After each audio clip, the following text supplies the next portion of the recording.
Lifeline study point में स्वागत है। आज हम देखेंगे परसेंटेज जो आपके एग्जाम व्यू से काफ़ी इंपॉर्टेंट होने वाला है। तो चलिए स्टार्ट करते हैं।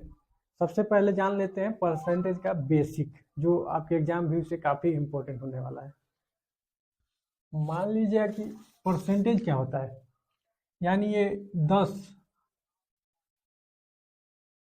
10% हुआ तो 10% को हम कैसे लिखेंगे। ये परसेंटेज हटाने के लिए हम लोग क्या करते हैं, 10 बटे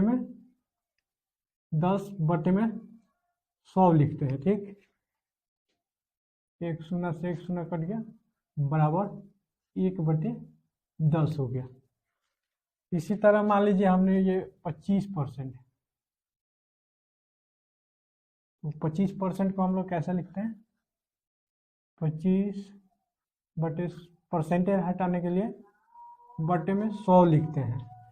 25 चौका 100, यानी इसको 1/4 लिख देंगे। ठीक, अब चलिए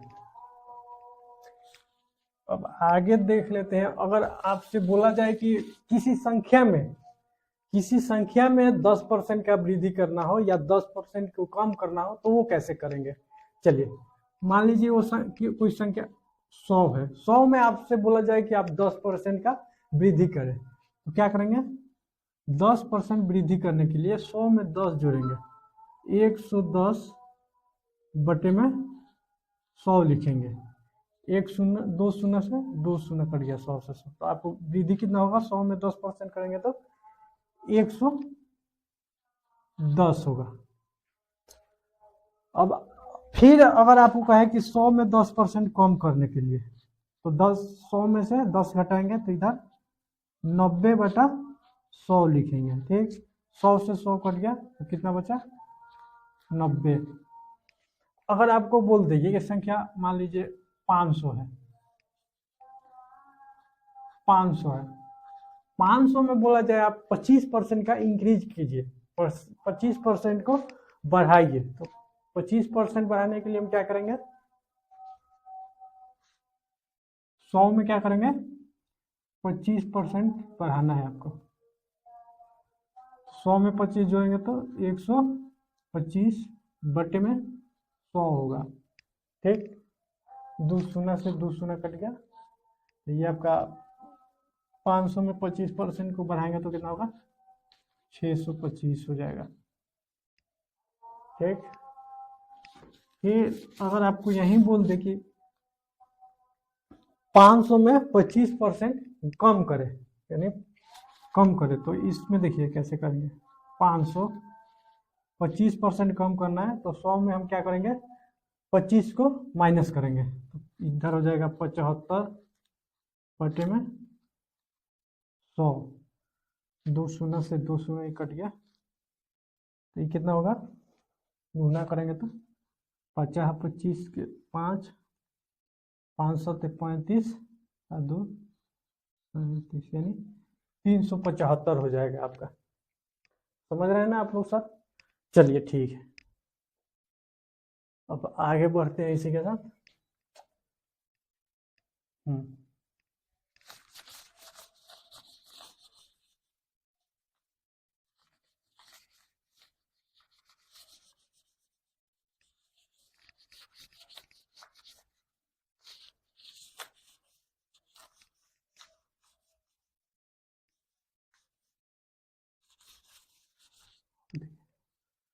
अब अगर आपको बोला जाए किसी संख्या में एक बार हमने 10% इंक्रीज किया, 10% बढ़ाया, फिर आपको बोला जाए 10% कम किया तो कितना कम हुआ या बेसी हुआ, ये आप कैसे बताएंगे। इसी तरह मान लीजिए कि किसी संख्या में हमने 25% बढ़ाया और 10% कम किया तो कम और बेसी कितना कम हुआ, कितना बढ़ा या कितना घटा परसेंटेज, वो हम कैसे बताएंगे। तो देखिए सर, उसको हम कैसे बताएंगे। जैसे मान लीजिए एक संख्या में एक बार 10% आपको बोल दिया जाए वृद्धि करना है, ठीक, और एक बार बोल दिया जाए 10% का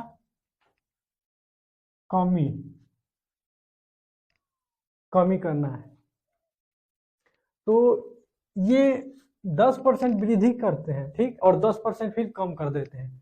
तो ये आपको बताना है कि कुल कितना कम हुआ या बेसी हुआ। इसके लिए देखिए हम लोग कैसे करते हैं।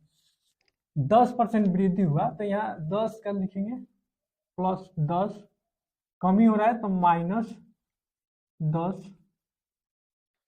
यहाँ देखिए वृद्धि के लिए प्लस, कमी के लिए क्या होता है माइनस। प्लस माइनस क्या होगा माइनस, माइनस का चिन्ह आएगा। और यहाँ 10% कमी गुने 10% वृद्धि में बटे में 100, ठीक। अब देखिए 2 शून्य से 2 शून्य काट देंगे ऊपर, ठीक। इधर 10 में 10 गया तो माइनस आपका कितना बचा -1। आपके पास कितना -1, माइनस में है तो क्या 1% आपका कमी हो रहा है, कमी 1% क्या हो रहा है कमी। अब चलिए अब देखिए, अब यहीं पे आपको बोल दिया जाए कि एक बार आप मान लीजिए 20% की वृद्धि कर रहे हैं, ठीक सर, 20% की वृद्धि किए और फिर 25% का कम में, तब आपको बताना है कितना परसेंट बढ़ा या कम हुआ। तो देखिए वैसे ही करेंगे, जैसे यहाँ पे 20% का वृद्धि है तो हम क्या लेंगे 20 प्लस में लेंगे, कमी की जगह -25 प्लस माइनस माइनस होगा 20 इंटू 25 बटे में यहाँ आपका 100 हो जाएगा, ठीक सर। ये देखिए 25 चौका 100, 4 पचे 20 हो जाएगा। अब देखिए इधर कितना घटाएंगे +20 -25 से, इधर जाएगा -5, इधर कितना बच रहा है और -5, टोटल कितना हुआ आपका -10% की क्या हो रहा है कमी हो रहा है माइनस से। तो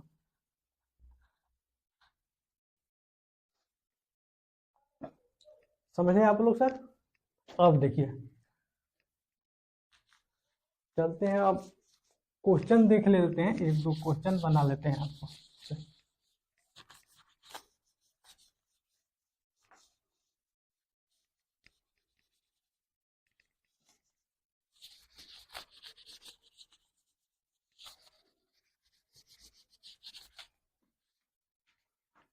क्वेश्चन देखिए, पहला क्वेश्चन है आपका 1 नंबर क्वेश्चन है, एक भिन्न के अंश में 200% की वृद्धि करने तथा हर में 400% की वृद्धि करने पर परिणामी भिन्न 1/20 प्राप्त होता है, तो मूल भिन्न क्या है। बोल रहा है कि मान लीजिए हमने ये भिन्न है x और y भिन्न है। अब देखिए आगे क्या बोल रहा है, बोल रहा है कि अंश में 200% की वृद्धि, तो 200% की वृद्धि निकालने के लिए हम क्या बोल रहे हैं 100 में 200 को ऐड करेंगे तो 300 हो जाएगा। इधर थोड़ा बड़ा लिख लेते हैं, इधर कितना होगा 300 बटे में 100, हर में कितना वृद्धि हो रहा है 400%, तो 400 अब प्लस 100 500 हो जाएगा, ठीक। 500 बटे ये अपना 100 हो गया।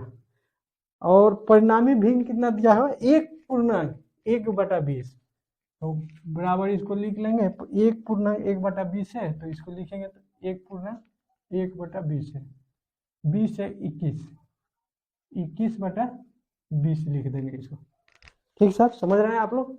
अब देखिए हल करते हैं, 100 से ये 100 कट गया, 2 शून्य से 2 शून्य कट गया, ठीक। 3 सत्ते 21, 5 चौके 20। अब इधर देखिए x y बराबर 7/4 होगा।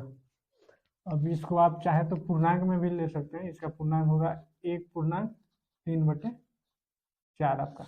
ये आंसर हो गया, आंसर हो गया आपका। समझ रहे हैं ना आप सब? चलिए अगला क्वेश्चन देखते हैं। 2 नंबर में क्वेश्चन है आपका,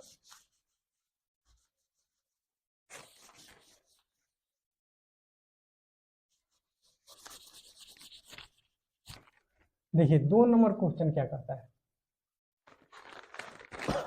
यदि दो संख्या एक तीसरी संख्या से क्रमशः 30% तथा 40% अधिक हो तो दूसरी संख्या से पहली संख्या का प्रतिशत कितना होगा।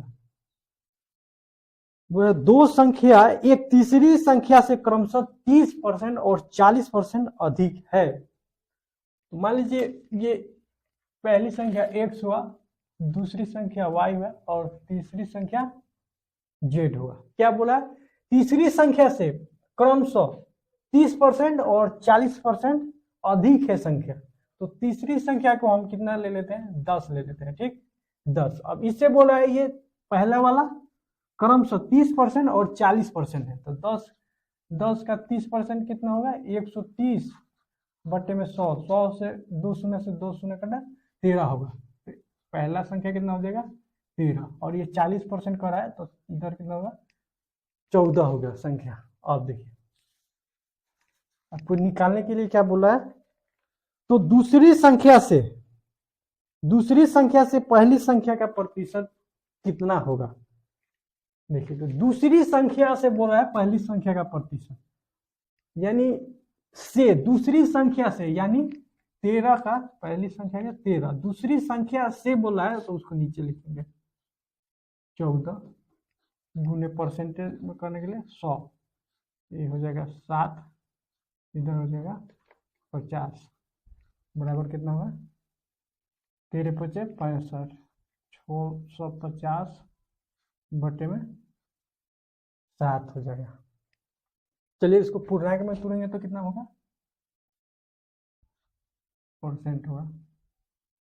पूर्णांक में तोड़ेंगे तो 7 9 63 92 पूर्णांक 7 9 63 2 बचेगा 7 3 21 7 3 का 92.6/7% आपका आंसर हो जाएगा। चलिए 2 नंबर क्वेश्चन हो गया आपका। अब चलते हैं तीसरी संख्या आपका क्या कहता है।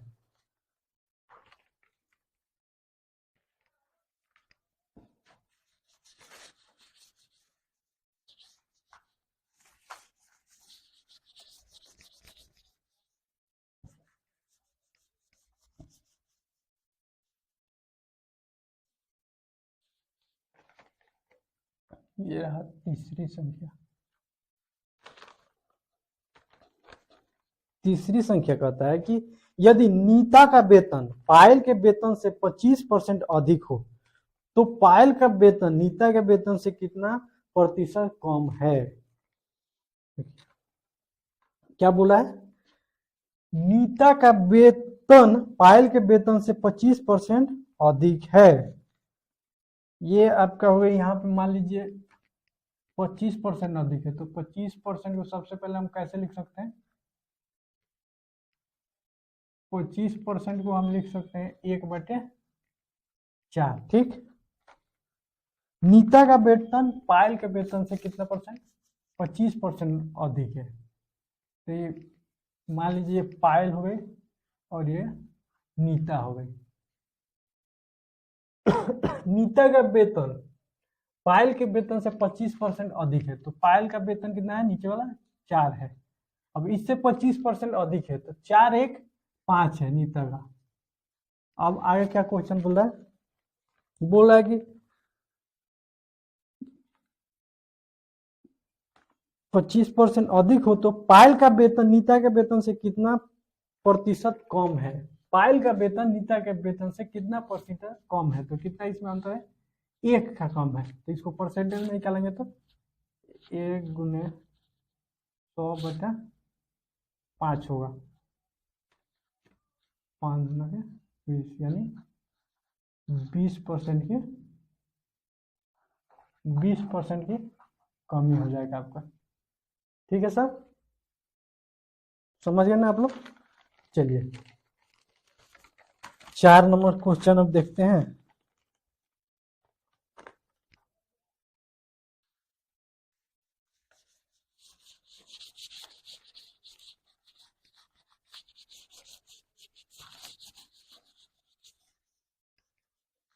चार नंबर क्वेश्चन आपका क्या कहता है, किसी वस्तु पर दलाली की दर, नहीं 4 नंबर नहीं, ये रहा 4 नंबर।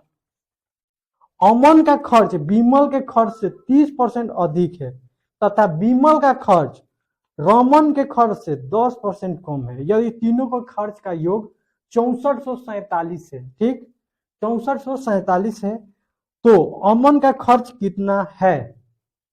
देखिए क्या कर रहा है, आपको दिया है अमन 4 नंबर क्वेश्चन, अमन विमल और रमन, ठीक बोल रहा है। नीचे देखिए, नीचे वाला पॉइंट देखिए, रमन के खर्च से 10% कम है, विमल का खर्च रमन के खर्च से 10% कम है, तो हम इस रमन के खर्च को मान लेते हैं कितना 100 माने। अब इसके खर्च से विमल का 10% कम है, तो यहाँ पे कितना होगा 90 हो जाएगा, ठीक 90 हुआ। अब अमन का खर्च विमल के खर्च से 30% अधिक है, अब विमल के खर्च से अमन का 30% अधिक है, तो 90 का 30% अधिक कितना होगा 130 100 दो शून्य से 117 हुआ, कितना हुआ 117 हुआ, ठीक। अब देखिए आगे क्या कह रहा है, यदि तीनों का खर्च का योग 6447 है तो अमन का खर्च कितना होगा, यानी इन तीनों का खर्च दिया हुआ है आपके पास कितना, तीनों 6447, तो तीनों को जोड़ेंगे तो कितना होगा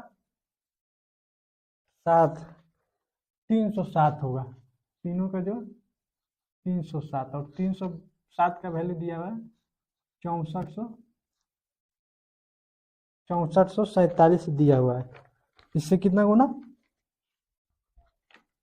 21 गुना है। इसी तरह अगर अमन का खर्च निकालना है तो कितना,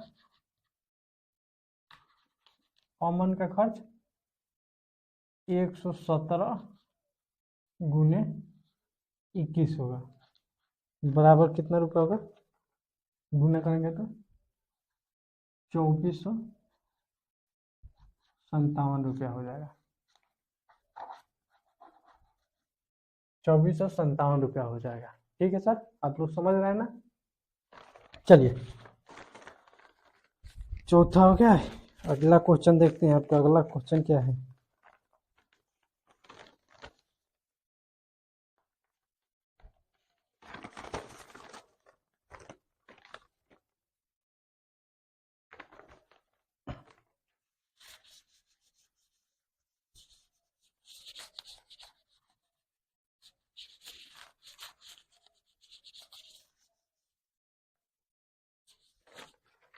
चलिए 5 नंबर देखते हैं।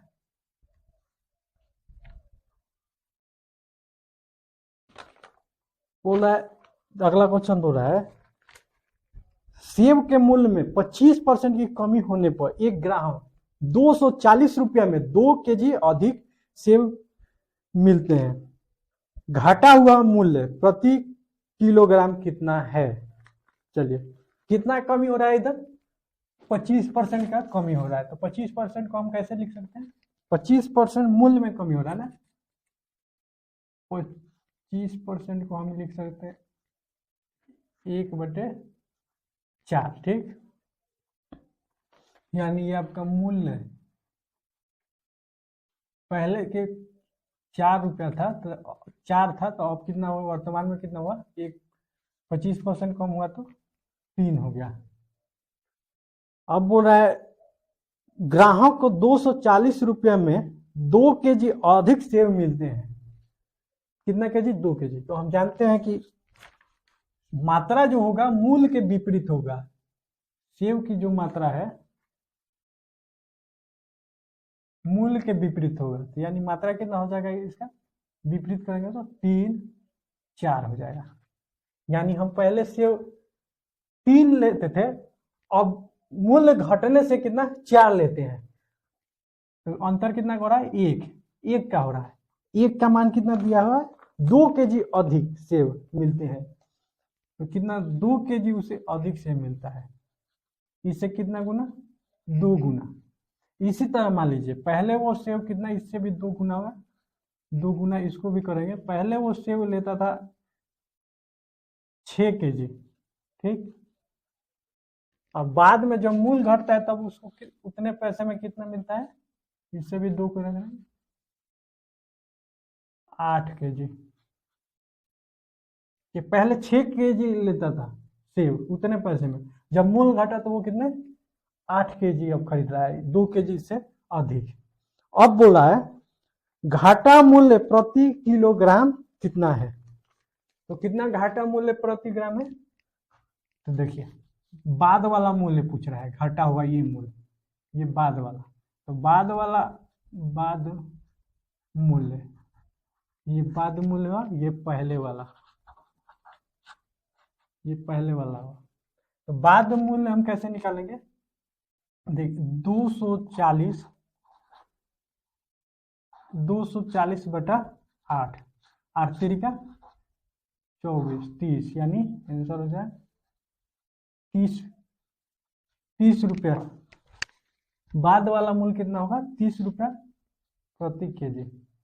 इसी तरह अगर आपसे पूछ दे पहले वाला मूल्य बताएं, तो हम पहले वाला कैसे निकालेंगे, 240 बटा 6, यानी 6 चौका 24, 40 रुपया प्रति केजी हो जाएगा।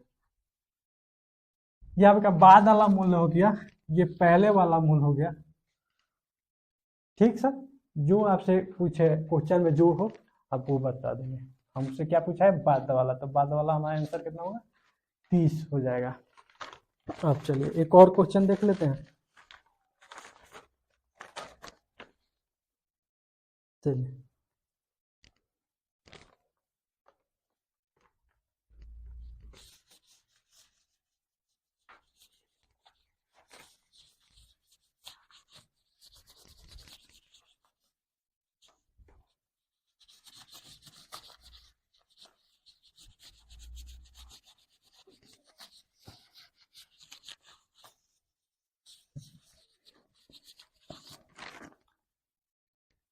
छठा नंबर क्वेश्चन देखते हैं।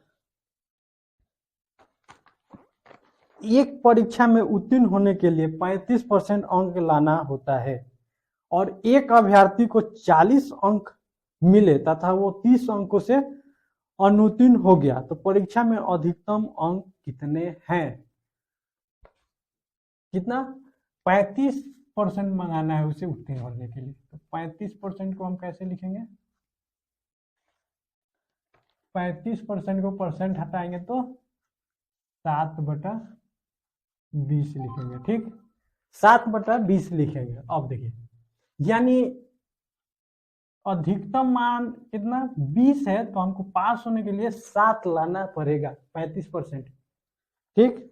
अब बोला है उसको कितना 40 अंक, 40 अंक लाया और 30 अंक से फेल हो गया, यानी उसे पास होने के लिए कितना अंक चाहिए, 70 अंक चाहिए। यानी 7 का वैल्यू 70, ठीक, यानी इसे कितना गुना, 10 गुना, 10 गुना। इसी तरह देखिए अधिकतम मान पूछा है, तो 20 का मान कितना होगा, इससे भी 10 गुना हो जाएगा, ठीक, 10 यानी 200 हो जाएगा आंसर आपका, 200 आंसर हो जाएगा, ठीक। चलिए एक और लास्ट क्वेश्चन है, उसको भी देख लेते हैं जल्दी से।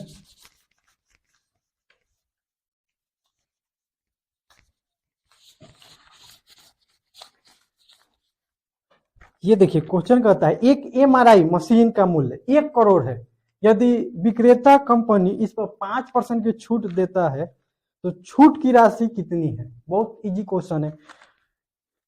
मशीन का एमआरआई मशीन का मूल्य कितना है, 1 करोड़। 1 करोड़ में कितना शून्य होगा? 1 करोड़, इकाई, दहाई, सैकड़ा, हजार, 10,000, लाख, 10 लाख, करोड़। 1 2 3 4 5 6 7, 1 करोड़ है। ठीक, अब इस पे क्या बोल रहा है? 5% की छूट, 5% की छूट। 2 शून्य से 2 शून्य कट जाएगा तो कितना हो जाएगा आपका? 1 2 3 4 5 लाख हो गया। ठीक,